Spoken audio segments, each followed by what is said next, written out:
हमारा चिंतन भगवत गीता अध्याय 10 श्लोक 22 पे चल रहा है।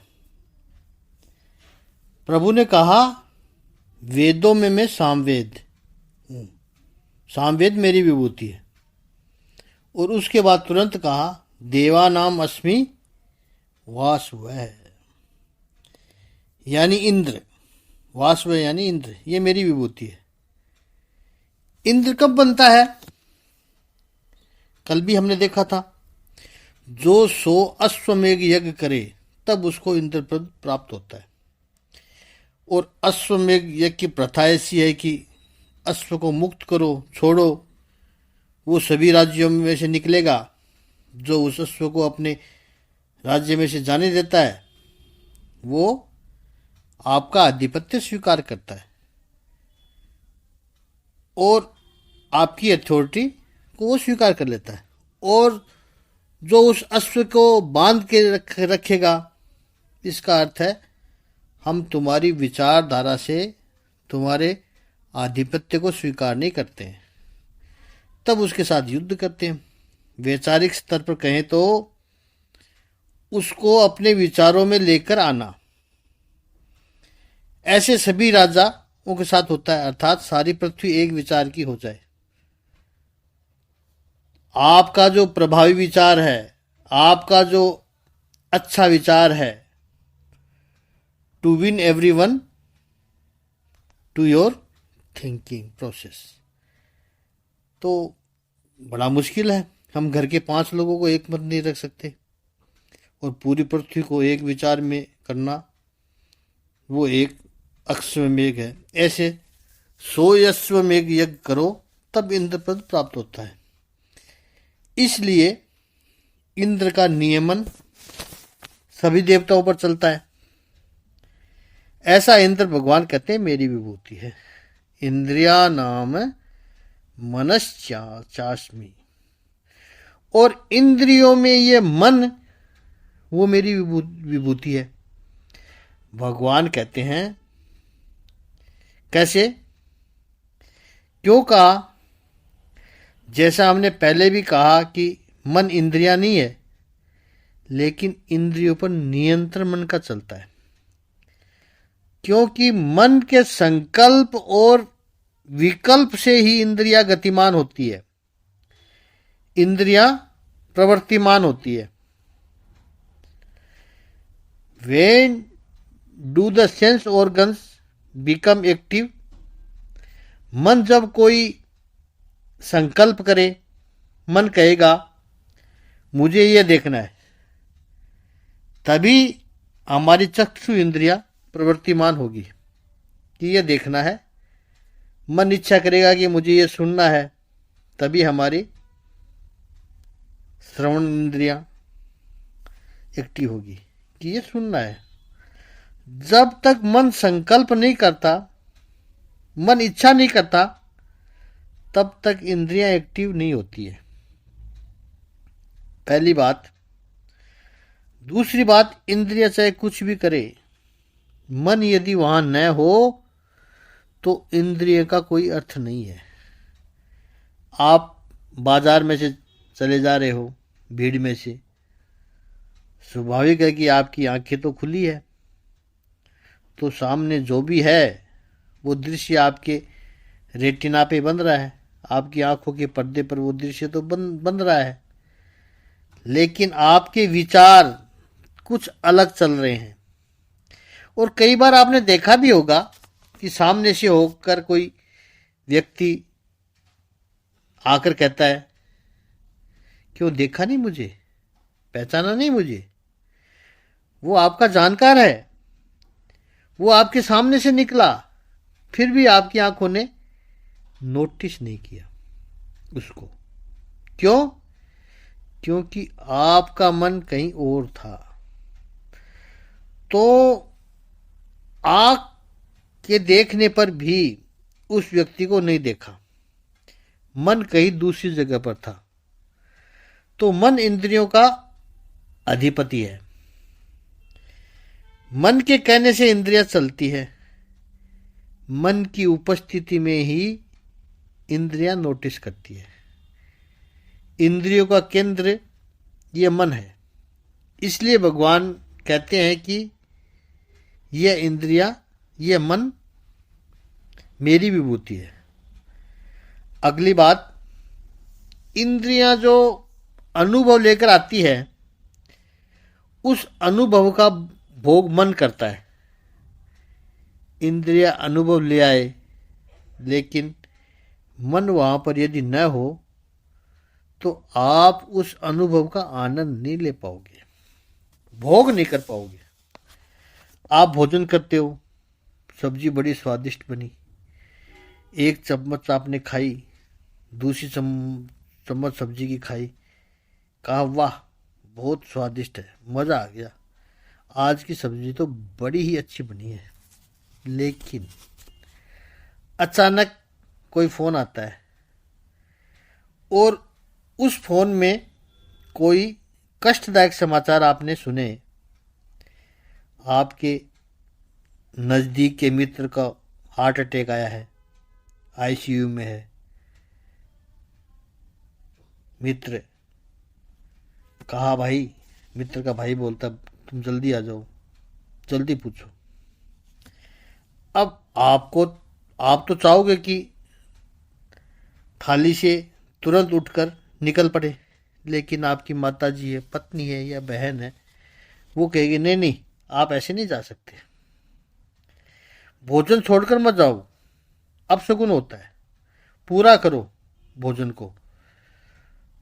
तो शुरू में तो पहले 2 चम्मच सब्जी के खाए, आपने प्रशंसा की, अब जो आप खा रहे हो क्या वो टेस्ट रहा उस सब्जी में? सब्जी तो वही है, अब आप केवल पूरा करने के लिए भोजन कर रहे हो। क्यों? क्योंकि आपका मन अस्पताल के आईसीयू में चला गया है, आपका मन यहां न रहा, तो वही सब्जी आप खा रहे हो, लेकिन उसका स्वाद नहीं ले पा रहे हो, नहीं ले पाओगे, उसका आनंद नहीं ले पाओगे।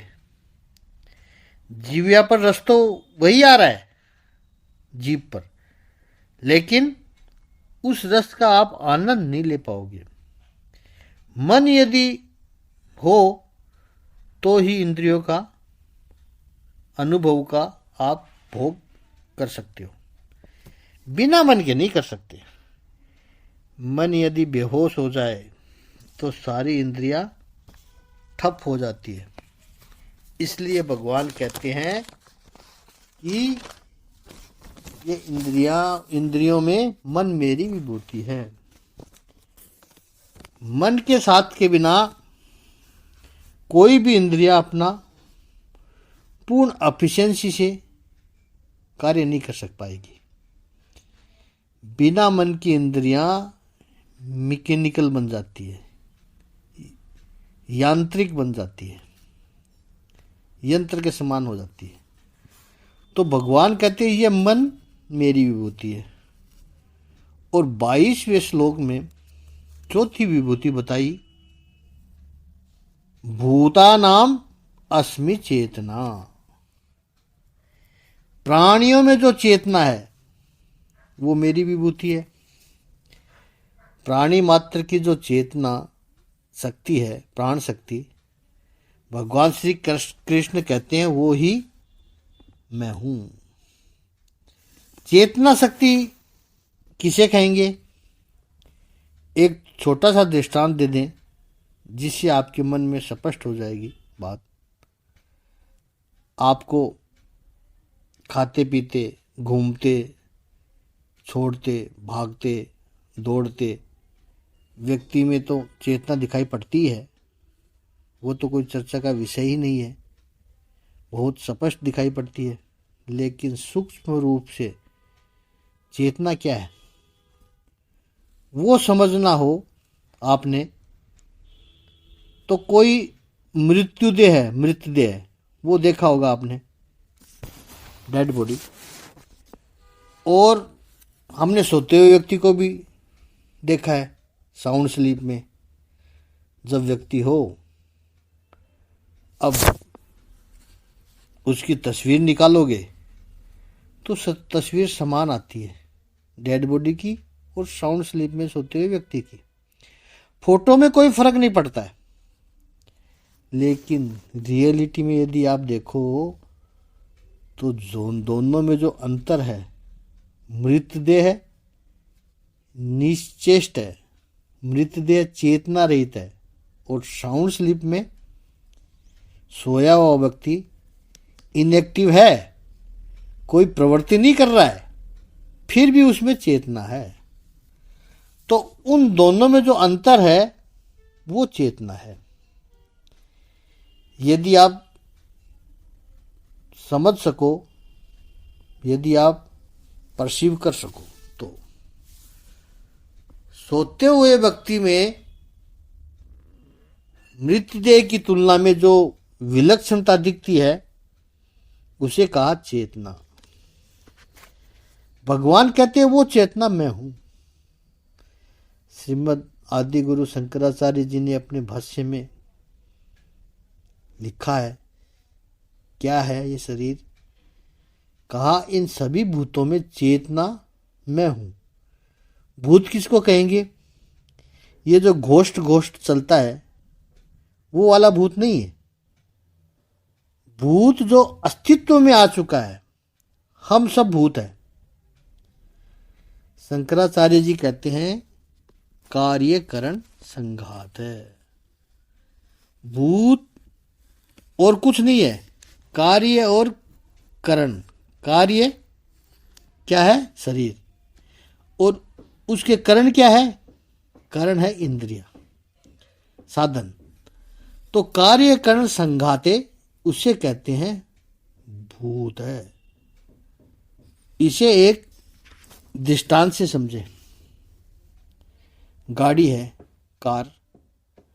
कार के दो रूप है। एक रूप जो कार की बाह्य बॉडी है, जो उसका आकार है, जो दिखाई पड़ता है, दिखने में आता है, मूविंग होता हुआ दिखाई पड़ता है, जिसकी आप प्रशंसा करते हो। यह उसका कलर अच्छा है, यह उसका शेप अच्छा है, यह मॉडल अच्छा है, सीट कवर अच्छे हैं, वगैरह वगैरह। ये जो बाहर से दिखाई पड़ता है। और दूसरा एक गाड़ी का अंग है अंदर का, मशीन, जिसके कारण ये गाड़ी चलती है। महंगी वाली गाड़ी खड़ी हो और अंदर से उसकी मशीन निकाल लोगे तो बाहर से तो लोग कह सकते हैं अरे वाह गाड़ी कितनी अच्छी है, लेकिन जब तक चलेगी नहीं तब तक क्या पता चलेगा। लेकिन जब गाड़ी चल रही है, उसके भीतर यंत्र अपना काम कर रहे हैं और वो यंत्र दिखता नहीं है, अंदर का मशीन दिखता नहीं है, लेकिन मशीन के बिना गाड़ी चलती नहीं है। ठीक इसी तरह एक बाह्य दृश्यमान शरीर है हमारा, जिसकी प्रशंसा होती है, जिसके रूप रंग की चर्चा होती है। काला है, गोरा है, मोटा है, पतला है, फिट है, नहीं फिट है, सुंदर है, अच्छे हैं, ये जो भी चर्चा होती है ये बाहर के शरीर की होती है। बाहर का शरीर है, एक स्थूल शरीर है, और उसके अंदर एक सूक्ष्म शरीर है, जिसके कारण यह स्थूल शरीर 5.5-6 फीट का जो ये खिलौना नाच रहा है, कूद रहा है, वो चेतना है। वो अदृश्य है जो इसको चला रही है। अब वो कैसे चला रही है? तो ये कार्यकरण संघात, स्थूल सूक्ष्म शरीर के जो सम्मिलित अंग है, कंबाइंड फॉर्म है, उसमें बुद्धि वृत्ति उपस्थित है। शंकराचार्य जी कहते हैं कि वो बुद्धि वृत्ति वो कैसी है? वो ऑलवेज रहती है। तो शरीर और इंद्रियों में हमेशा उनको, शरीर और इंद्रियों में हमेशा उनको अनुभव कराती है कि मैं चेतना हूं, मैं चेतना हूं। जागृत अवस्था में वो नित्य अभिरत है, निरंतर है। इसलिए प्रभु उसे अपनी विभूति कहते हैं। क्योंकि वो चेतना न होती तो ये गाड़ी चलती ही नहीं, शरीर चलता ही नहीं, शरीर प्रवृत्ति नहीं करता, नहीं कर सकता था। भगवान कहते हैं वो मैं हूं। और यही बात को 13वें अध्याय क्षेत्र क्षेत्रज्ञ विभाग योग में भी भगवान जब शरीर का वर्णन करेंगे तब भी चेतना का वर्णन आएगा। 13वें अध्याय के 7वें श्लोक में भी आता है, इच्छा देश सुखम दुखम संघाते सचेतना धृति एतत् क्षेत्रम समासेन सविकार मुदाहृतम। ये क्षेत्र है जो है वो क्या है? तब इस श्लोक में प्रभु ने कहा इच्छा द्वेष सुख दुख संघात, संघात यानी इनका समूह, और फिर उसके साथ आई है चेतना। क्योंकि यदि ये चेतना ही यदि न होती तो संभव ही नहीं था कि ये संघात चल सके, ये समूह चल सके। जब ये 13वां श्लोक आएगा, 13वां अध्याय आएगा, तब विस्तृत चर्चा करेंगे। तो भूता नाम अस्मि चेतना, बाकी का चिंतन कल करेंगे। और 23वां श्लोक भी लेंगे, अगला श्लोक लेंगे। आज इतना ही। ओम श्री सच्चिदानंद भगवान की जय। ओम श्री आनंद कंद भगवान की जय।